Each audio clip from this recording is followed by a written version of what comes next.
Welcome. Well, hello everybody. Sorry we're a little late to taking off on this great adventure we're going to do today. Shane, we were having a little bit of audio problems, but I think we got those figured out. If we lose Shane's audio, we're just going to have Molly sing us a song today. So we'll just go to that point.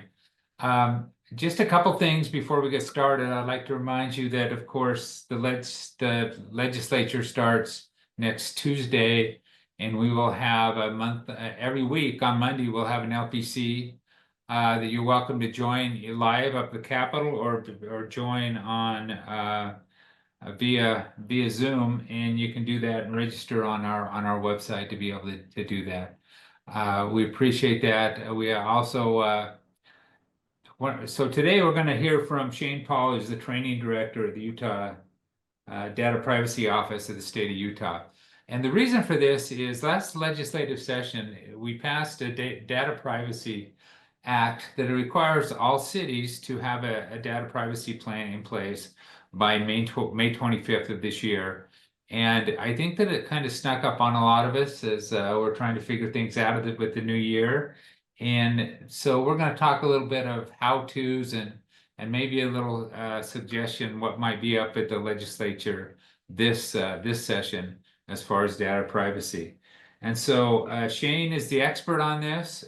The way we'll do this is we'll just turn the time over to Shane. He will share his screen and hopefully his head will pop up once in a while and we'll be able to see him. If you have any questions, we're open to questions at any time, and so just if you wouldn't mind just putting something in the chat, and I'll monitor the chat, and then we can go from there. And so I'd like to turn time over to Shane. So go ahead, Shane. Thanks, John. So I am having audio problems. If I do cut out, please let me know, and I can change some things around and see if we can connect back again. Is it okay right now? Does it sound like it's coming through? On? Yeah, you sound great. You sound great. I'm still coming through. That's good. All right, I'm going to go ahead and share my screen, and we're going to talk about data privacy for a sec.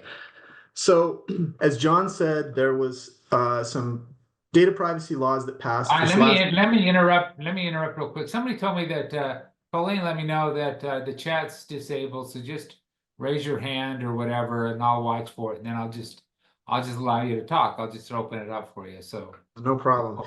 Am I sharing my screen now too? Yeah, it looks great. Thank you. Okay. So this last legislative session, there were some laws that passed around data privacy. And data privacy, just to boil that down a little bit, is about control over your personal information. And so if you look at like the consumer side, there's some consumer laws in place where, you know, a private company has to tell you what they're doing with their information. They can't necessarily sell it without giving you some privacy notice. We don't really have those types of laws in place for government. So this was a step forward towards establishing some of those laws, but also taking some old stuff that was done, I mean, in some cases decades ago, around physical documents and just sort of modernize them for an electronic world where data is stored in various places and essentially create some more control for private citizens. And so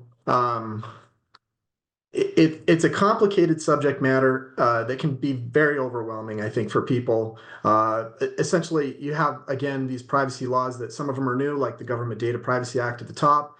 But you have a lot of old laws, like I said, that were maybe created around physical documents, like maybe GRAMA. GRAMA originally was written in 1991. In 1991, when you're writing some privacy statements, you're not really thinking about an electronic digital world. You have GIPA and you have HIPAA and FERPA, and you just have all of these different laws. And within those laws, if you have privacy statements, sometimes they're in conflict with other laws that we have to abide by. If they're not in conflict, maybe there's just duplicate language, and it makes just navigating privacy and trying to be in compliance difficult. And so a group of lawmakers got together and they said, let's try and tackle this, especially with artificial intelligence coming, which is a big concern for a lot of people with privacy. They thought we could probably make some inroads and really kind of establish a standard that maybe some other states will adopt. And I can say Utah's way ahead of the curve. Nobody's done as much as we have for privacy. This Government Data Privacy Act, there isn't another state in the nation that has something like this. And so there's a lot of interest in what we're doing. Okay, so for your individual cities, you have a lot of different subjects that involve data privacy, and some of those are on your radar, and some of them aren't. For instance, maybe you're not dealing with artificial intelligence or facial recognition or biometric data. Uh, that's fine. If that's not something that you guys deal with, then you don't have to worry about it. It's just if you ever get audited, it's not applicable. But there are other things like you might receive records. You might have in your buildings a bunch of records. You might have in your IT systems a bunch of records that contain personal information. And there are laws that require that it be organized and categorized, and that it follow retention schedules. Those laws have been in place for a long time, and there's whole systems in place to help people organize that. And if they don't have the capacity to organize it, then you have the Division of Archives and Records that will just do it for you. You can literally take your electronic records, your physical documents. If you've got boxes full of old photos or records that contain personal information, you don't know what to do with it, you just go drop it off at DARS. They'll help you organize it. And we really feel like records management is sort of a foundational piece for data privacy. It is difficult to separate those two. If you have your records organized and you say, okay, this information we received in order to provide this government service, and that service has been rendered, should we still have that data? Are we authorized to? Do we have the proper protections in place to make sure that data remains secure and we don't have confidentiality breaches? Like, records management is the heart of data privacy. And so you've got all of these factors to consider. And I think the whole point of this is just that it can be overwhelming on where to start, which is kind of where GDPA, last legislative session, was established to help navigate your path through that, to make sure that everybody is eventually compliant, and has the proper support to get themselves there. Okay, so yeah, this is just kind of summarizing. Laws are duplicative, they're in conflict, there's gaps. The policies are probably or potentially written for physical but not digital. There's resource constraints, especially at the local level. There's lots of reasons why entities would struggle. This is just showcasing that, again, this isn't particularly new. GDPA was last legislative session, yes, but the responsibility to create a chief administrative officer, somebody that oversees your privacy program, that was 2021. And the responsibility for your cities to have, if you have a website that gathers personal information, to have a privacy policy statement posted, that's 2008. And then, of course, GRAMA was 91. So some of this stuff has been in place for decades. Okay, let's talk about specifically the Office of Data Privacy and what the privacy program framework is. So with the legislative session last year, they established an Office of Data Privacy to help people out. And the number one objective of the Office of Data Privacy was to create a privacy program framework, something to help everybody become compliant with GDPA. And so the framework is essentially, or the mandate essentially, is for us to build this framework that helps essentially give you a privacy program that you can adopt. A privacy program is basically a comprehensive framework that lays a foundation for a governmental entity's policies, your practices, your procedures that govern the processing of personal data. So if you have that program in place, then you should be compliant. The program will comply with a May 1st, 2025 deadline. So on May 1st, you need to have a program. So before you freak out though, because I always hear individuals kind of like sour on, wait, we're supposed to have a privacy program standing by May 1st, 2025. The language in the law is incredibly punitive light. We are not we are not at this stage in this process to go through and audit people and hold them accountable. We so what does a May 1st, 2025 deadline essentially look like? It's really just you guys deciding where you're at on this privacy roadmap. If your goal is to be compliant 10 years from now, where are you right now? Where do you want to go? If as long as that's documented, you'll meet that May 1st, 2025 deadline. And again, we'll talk about what that looks like realistically for you guys, because I know there's still resource constraints even with adopting something like this. So it's like, is there templates? Is there can LAA provide support? Like the answer is yes to all of that stuff, and we'll talk about what that would actually how that would manifest. So your government, the governmental entity responsibility in law is every one of your cities should have a privacy program in place by May 1st, 2025. Okay. So privacy program framework that we're creating, something that is just you unpackage it, follow it, you'll be compliant. That is going to fulfill your mandate. So what we're building, you can use. What we're using is a framework that's totally built on laws. If you Google data privacy best practices, if anybody's familiar with NIST, some of these like national standards for privacy and security, you'll get hundreds of different controls you could put in place that would make your systems more private. We are not focused on this first version of the framework in taking into account all of the very best practices that are out there. We are only focused on what's actually in law. So first, like, let's get compliant with the hard requirements, and then down the road, we can decide based on your specific use cases if it makes sense to adopt this best practice or that best practice. But first, just what are the hard requirements? And so as you're looking through this, just know we didn't write anything that wasn't tied to some type of Utah code or law or regulation. None of it's just, this sounds like a good thing to do. We didn't do that. Okay, so here are all of the controls that manage data privacy. Here are all of those controls organized into what we call privacy practices. And so again, going back to, let's look through all of the code, everything in GRAMA, everything in GIPA, everything that controls data privacy. Let's pull that out and let's see if we can organize it in a way that would essentially help you remain compliant. And I should caveat that with this is the bare minimum. There are some entities out there, and I don't know if local cities count amongst them for this metric at least. There are government entities out there that are beholden to higher, more strict, more specific privacy laws. Again, like HIPAA.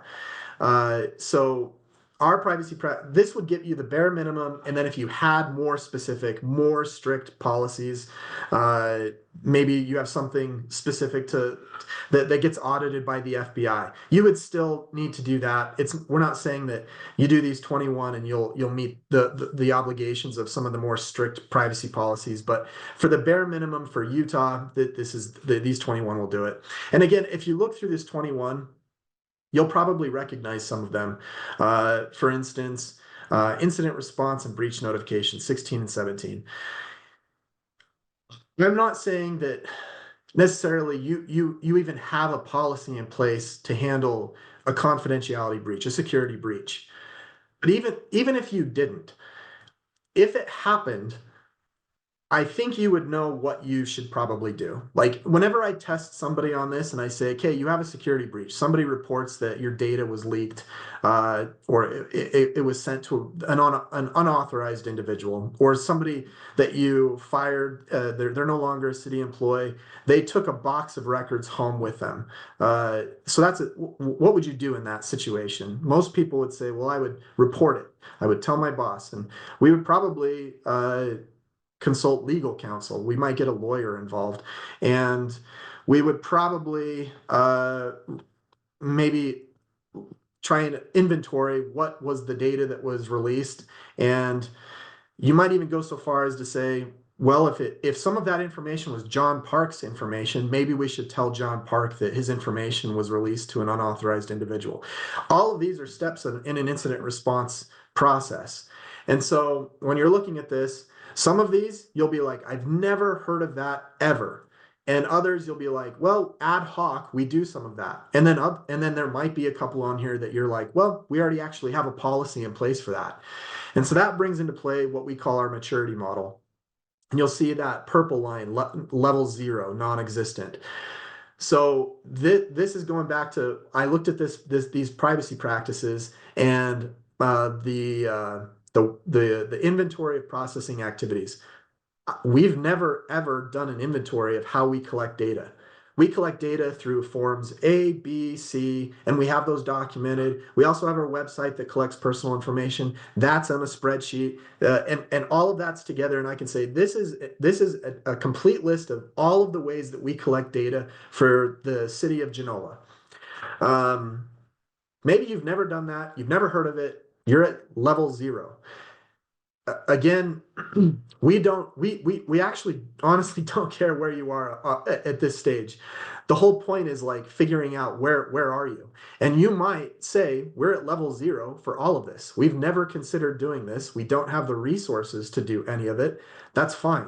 If you document that you're at level 0 for all of this, and your strategy for the next 12 months is to take practices 3, 5, 11, and 15, because those are the most important to you for whatever internal reason you guys discuss amongst your administration, and you decide those are the highest priorities. So we're going to focus on those first, and we're going to try and get those from we've never talked about it before to at least level 2. We're gonna actually write a policy that says this is what we're supposed to do.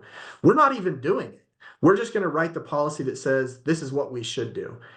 If that gets you from 0 to level 2 on those 4 or 5 practices, and that's your 12-month strategy, that is your privacy program and you fulfilling the mandate for May 1st, 2025. That's all you have to do is account for all 21 of these, say where you're at, assess kind of like, where you are and where you want to be,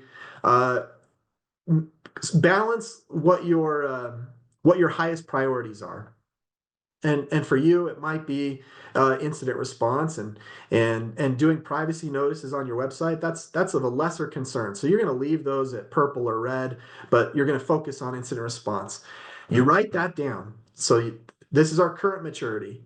These are our strategies in that middle column for progressing those. This is where we want to be by this date. Then you're good for May 1st, 2025. Let me just check in. Are there any questions? Has anybody posted any comments? This is a good check-in point. Is Genoa on the call, by the way? I have family in Genoa.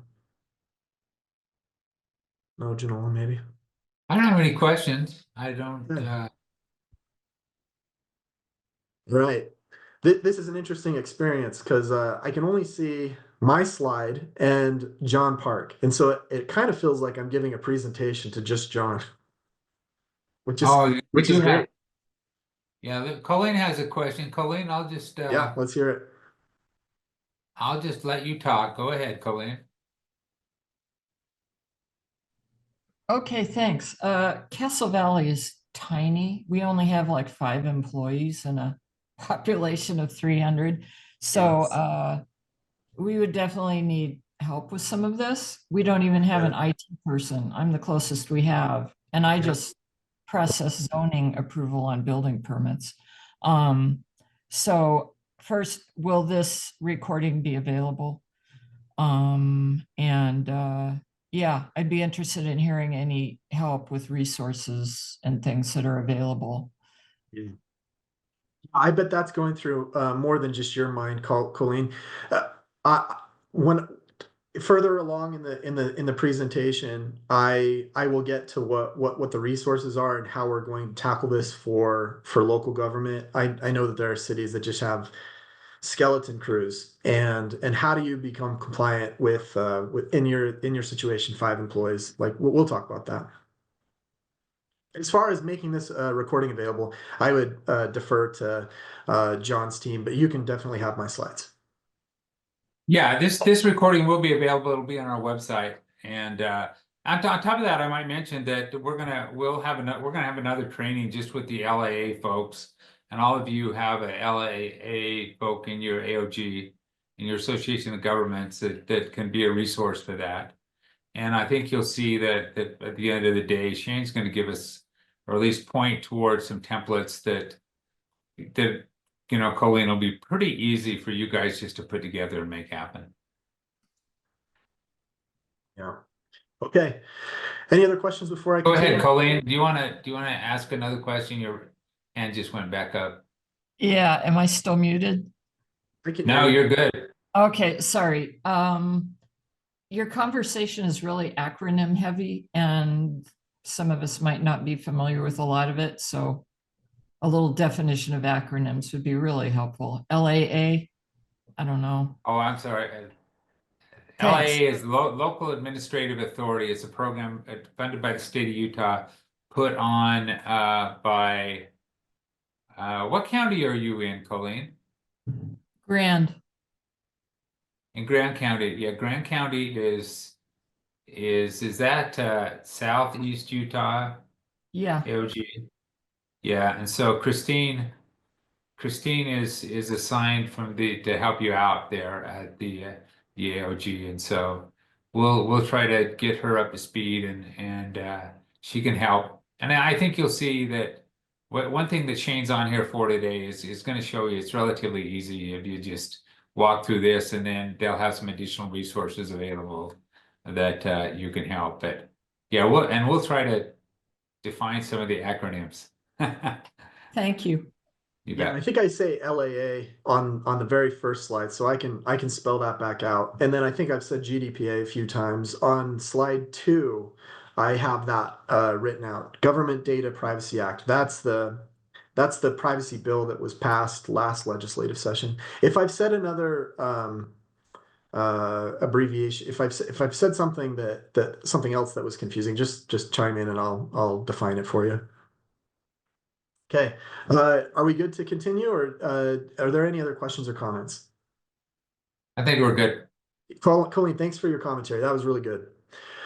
Okay, so let's talk about how to get started. This is going to be different depending on this jurisdiction. Obviously, big state departments will kind of this will be self-contained, and for small towns and cities, will be the Office of Data Privacy will be working with the LAA program and your leadership to try and put this together for you. So our 3-stage approach is first just getting ready, and that involves the very first privacy practice, which is tied to law. This is the one that went into place in 2021. It is to designate a chief administrative officer. So there's one CAO that's responsible for your privacy program. This isn't tied to a job title. It could be a director, a manager, a supervisor. It's just somebody that is responsible, somebody that we can coordinate with, and they would be focused, or at least they would oversee things like privacy, records management, and things like grandma. If there was a request for records through grandma, like what would your city do? I assume that some of those personnel might already be in place, and so that might be your CAO. CAOs are required to appoint one or more records officers. And so again, the term records officer, you might have a different term for that, but like if you have records, if you have either physical documents or electronic documents in your cities that contain personal information, who is responsible for it? Who oversees it? Who could tell you this is where it is? I have the key to the storage room where they're contained. That's your ARO. That's your appointed records officer. Again, these are old laws. They've been around for a long time, and I would imagine that there's somebody that kind of fulfills these responsibilities already, and it's just making sure that the title of CAO, of ARO, Chief Administrative Officer, appointed records officer, those we know who those people are, and you can actually report those individuals to the Division of Archives and Records, and our training material, like it shows you how to do that. Our website even links you directly to that page where it's done, and actually every one of you has an assigned person at the Division of Archives and Records that is responsible for helping you. Her name's Heidi Steed, and I can give you her contact information, and you can literally just call her and say, we're trying to get our CAO and our ARO established, and she'll walk you through it. She'll help you do it.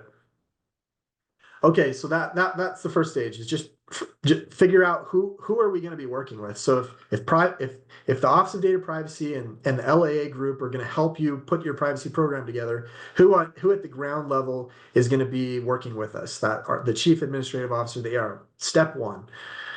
Then we hit this second stage, the set stage, which is defining the program scope. So again, it's going back to the 21 practices that I was showing, and just figuring out where are you from a maturity standpoint on that scale. So somebody has to work with you directly to say, do you have this? Do you have policies for this? Do you have a process for this? And if the answer is yes, then you're maybe at stage 1 or stage 2. And if you've never talked about it, then it's stage 0. We don't care again. It's all about just getting on the map, getting it documented. And then there's a conversation about what are your internal priorities. It's not standard. Well, it's not standardized. Like your priorities in one city might be different from another city. That's okay. And so each one of you is individually saying, we want to focus on these 3 practices for the next quarter or the next year. And that's all this is right here, is getting it documented. And then you enter the final stage, which is the execution monitoring stage. This is now like we've documented where we're at, where we want to be, and now we're implementing strategies or projects to try and do that. Like we've assigned somebody to write up a policy, or we give you a policy template, and you just have to go through it and make sure that the language is appropriate for you. You can imagine how how difficult it is to write a policy template for all jurisdiction, one that's applicable to the Department of Public Safety, but also to a city, county, and special district. It's not possible. So the only thing that we can do, and it's what we're working on right now, it should go live in the next few weeks, is a privacy policy template that covers all 21 privacy practices. And it's just like your standard minimum level policy that will be applicable for 80% of the government entities in Utah. And then there'll be a handful that have, again, more strict, more specific requirements. And for those, they'll have to add on a couple things. And there might be others that can tweak things because they're not applicable. We don't have that practice. We don't do that thing in this small town. We only have 5 employees. And so you'll just remove those pieces from the policy template. But yeah, we'll walk you through all of that. Okay. Yeah. Let me interrupt. For most of the small towns, what I see happening is your CAO would probably be the mayor. It might be your recorder, but typically your records retention person is going to be your clerk or recorder, whatever you have there in place. And so sometimes that's a part-time position, but that is a person that's typically responsible for your records, who is connected to the water, your minutes and things like that. And so I envision that in most small towns, they would be the CAO and the other officer. John, can you repeat that? You said the CAO would be the mayor most likely, and then there Yeah, was one other probably person. unless you have some kind of executive staff member, like a city manager or something like that, it would probably be the mayor. It may be the clerk, depending on how you want to do it.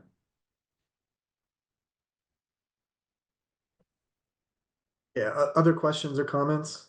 Yeah, somebody asked if they can get a Yep. copy of the privacy template, and you'll get into that in a bit. So Yeah. I will. In fact, let's do that right now. So the privacy program framework, which is going to cover all 21 privacy practices, it will cover the maturity model. It's everything that you need um, to stand up your privacy program is posted on our website, privacy.utah.gov. And so if you go to privacy.utah.gov, let's go to the homepage. So this URL right here, privacy.utah.gov, you're going to see right here, privacy for governmental entities. You click on that and you're going to see this ready, set, go model. And then right here, you'll see the privacy program framework. This thing right here is going to go page by page and tell you what are the 21 practices, and it'll define each one of them. So you know exactly what that practice means. I mean, you could theoretically copy and paste this for your policies.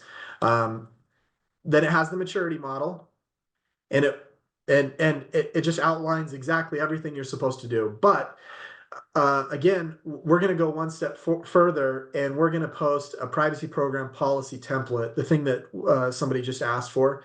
This will be going up in the next couple weeks. We're just fine tuning it with our legal team to make sure that we didn't say anything that was legally incorrect.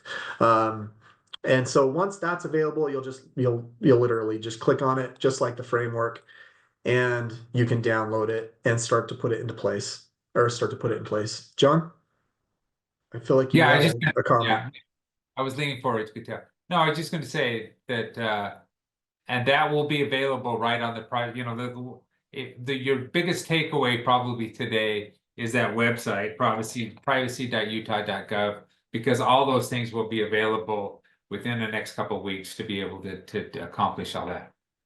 And if you want to start with this first stage, define who is your CAO, your chief administrative officer, who is your appointed records officer. The other resource that I would give you is Heidi Steed's contact information. John, is it okay if I just send that over to you? Actually, John, I think you met Heidi in our meeting a few weeks ago, but just as a refresher, can I just send you her contact information and you can send it to those that are participating? Yeah, we can do that. Heidi can help you with this first stage. If you need a CAO and an ARO, then she'll help you. Some of you have probably already done this in the past, because I've seen a report and most of the governmental entities have somebody in place already. And so it's just making sure that it's the correct person, that they're through attrition, they haven't left their job. You it's the right person. So anyway, I'll send Heidi's information. You can get that going, and then the framework. If you need just a document that you can reference back to find the 21 practices, to reference the maturity model, you don't necessarily need the slides. You want to be able to copy and paste. Then you just go to privacy.utah.gov and download the framework. And then if you're waiting for the policy template, that'll be up in the next few weeks. There'll be plenty of time before the May 1st, 2025 deadline to go ahead and publish those wherever you publish your policies. Store those wherever you have them. If anybody asks you, the state auditor comes in and says, uh, uh, what was Colleen's? Castle Valley? Was it Castle Valley? If she comes in and she says, I need to see your policies for these data privacy practices, you can just turn over that policy. Just make sure it's signed and it's reviewed by your administrative team. You also have tools and resources on our website. You can go here. Again, there's links to some of the broader laws, and then you have the 21 privacy practices. If you need a refresher on, okay, we want to assign our mayor the role of chief administrative officer, but the mayor has some reservation. What the heck does that mean? What are those duties specifically? Then you can click on every one of those privacy practices, get a summary. You can get the authority that will actually define it in code. There's some certification training that the Division of Archives and Records provides. This is where you designate that. This is where you say this is who our CAO is, and if that CAO is designated through DARS, nobody's going to question who that is because everybody has access in administrate at the executive level to these DARS reports, and then you'll get these micro trainings. So, what is a chief administrative officer overview? We just click on it, and each one of these is just like maybe a 2 to 4 minute tutorial on what a chief administrative officer is. What are their responsibilities? Click on that one. You can go through and get these really quick tutorials on what a chief administrative officer is. How many CEOs do you need? That's a relevant question when you have resource constraints. So go through and read this, and we'll help you. We'll help you define how many you actually need. Factors to consider. Anyway, we've got one of these micro trainings for CEO, for ARO, and then we have the micro trainings in draft for 9, 18, 19, 20, 21. 3 through 6 are being created right now. So we're standing content up basically every week. And so you'll just have to check back for some of those other privacy practices. But I mean, even if we don't have the micro trainings, you'll still have the summary and the authority code. Okay, let's go back here. I think that's it. Okay, on this final slide, you have a link to our website, and you also have an email account for the Office of Data Privacy. If you have questions or concerns, if you want to set up a call and talk to us directly about some of these issues that you're dealing with, then you can just email Office of Data Privacy at utah.gov, and we can set something up. And that's it. That's what I have. Okay, let's just kind of open up and talk for a minute. First of all, while we're doing it, will you text me Heidi's link, and I'll just put it in the chat room for that. Yes, I can do that. Her thing. Okay, and I think I speak for the state. I've been in probably 5 meetings now dealing with the data privacy. And one thing that I think we ought to understand is everyone at the state looks at there as a 10-year process. I mean, I think we're all thinking that we all understand that first of all, for the most part, a lot of us just don't have the technology or the mindset to be able to accomplish these things. And what we're really trying to do is first of all you're trying to do right now is determine where you are and where you want to be. And I know that all of us, I was asking a question the other day. They said, "Does the state, do you think that the elected officials will get behind this?" And I said that I believe that the elected officials care about the people that elect them to office, and they really want to make sure that their data stays private. But we're going to have a long learning curve deciding what that means, and we're going to have a long learning curve to be able to understand how to do that. And so we all understand that. And I know that all of you that are tuned in today care about that. And there's really, in my mind, kind of 2 different steps. Is number one is we'll give you all the resources. Well, Shane will. He just outlined all the resources that you'll need to come in compliance with the law. But then over the next few years, we've just got to really learn how to do this. And so I think that's something that as you keep reviewing that on a yearly basis, what you're trying to accomplish, that we understand that it's going to be incremental steps before we have a full-blown privacy data privacy policy on all of our cities. Do you agree with that, Shane? Yeah, it's going to be a multi-year effort for sure.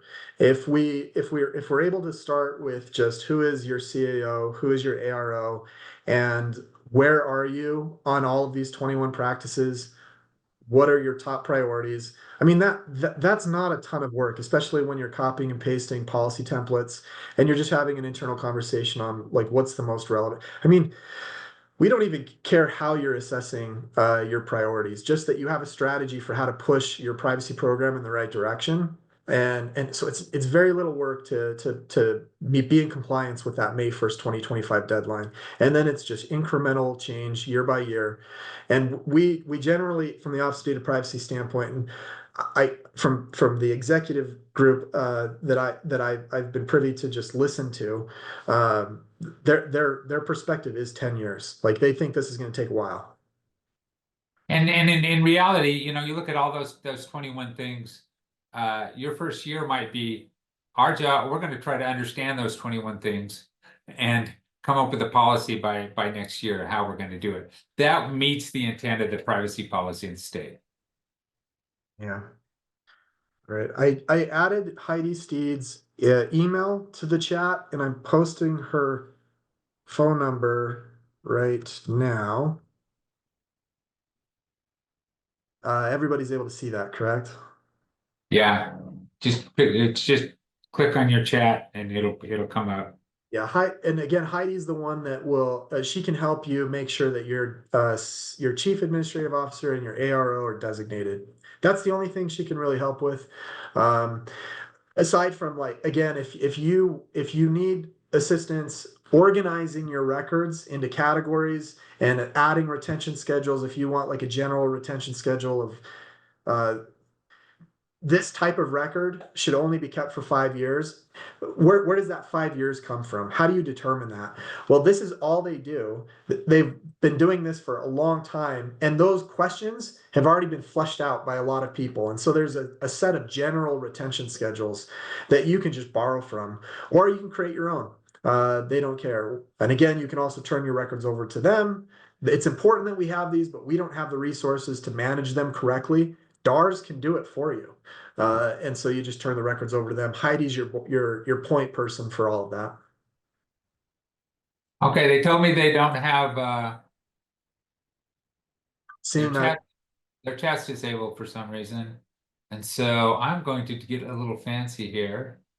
And I'm going to share my screen. And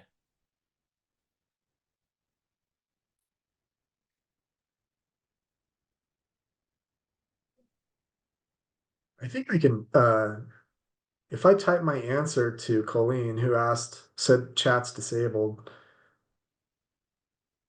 oh yeah, can all of you see the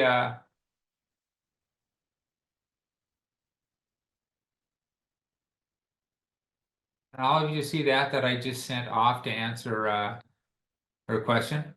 If you go to answered, yeah, it's there now. Okay. There we go. Sorry about the chat issue. I don't know what the issue is. I've been trying to fix that but I didn't, so. Okay. Any other questions?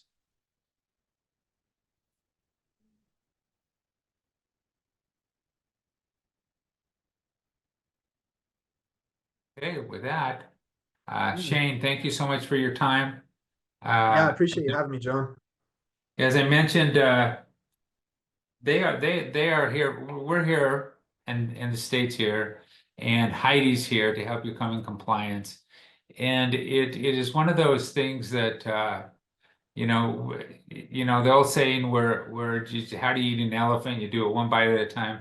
We're not even attempting right now to eat an elephant, but we're just still going to take it one bite at a time and keep in tune. I give the office at utah.privacy.gov. Just give them privacy.utah.gov. Just give them a couple weeks and everything you need to be able to just do a cut and paste into your ordinance that you pass. Will all be there. And the two main things is you need to look in those definitions right now, who the CAO is according to this law and who your records officer is. And just, I think it's going to be, it's just who's going to be in charge of those. It's going to be a relatively easy discussion to have in your council meetings. And I really think that's all we need to do to come in compliance. Of course, we all want to have to protect our citizens with privacy. And as we continue to grow, we'll have seminars through this office to help you actually do some of those things. They will provide, you know, part of this is just going to be as you hire, if you're, for instance, if you're using Cassell to do your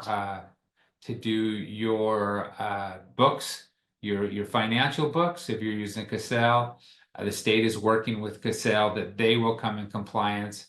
They tell us that they will have a list of contractors that are in compliant with the data privacy laws in the state of Utah, and that's something that they're going to continue to build too. And we will teach you that as you reach out and do your RFPs, what you put in your RFPs or your RFQs or whatever you're using to hire those kind of people for you to be able to make sure that they are data compliant. And it's a great program. It's an important program. And it's something that, if you think about it, we've had in place in the state of Utah for about 35 years. It's just that we're bringing it up to today's standards. Good summary. Thank you, John. Okay, thank you all. I see no more questions. All of you have a great day and a great week. And please, again, let me remind you that it's important that you know, we're dealing today with all our small towns and cities in the state of Utah and this webinar, and we will try to keep you, and it's important that you keep in touch with what's going on with the legislature. You'll see something in Friday Facts every Friday that you should be receiving. You can tune into LPC. There's various ways to keep track of what's going on with the legislature. So pay a little bit of attention to that and give us your feedback if we can help in any way. So thank you. And wait, we have one more question that just came up. And can we get the website with can we also get the website with the Monday legislative meeting videos? I couldn't find it easily on the ULC website. Let me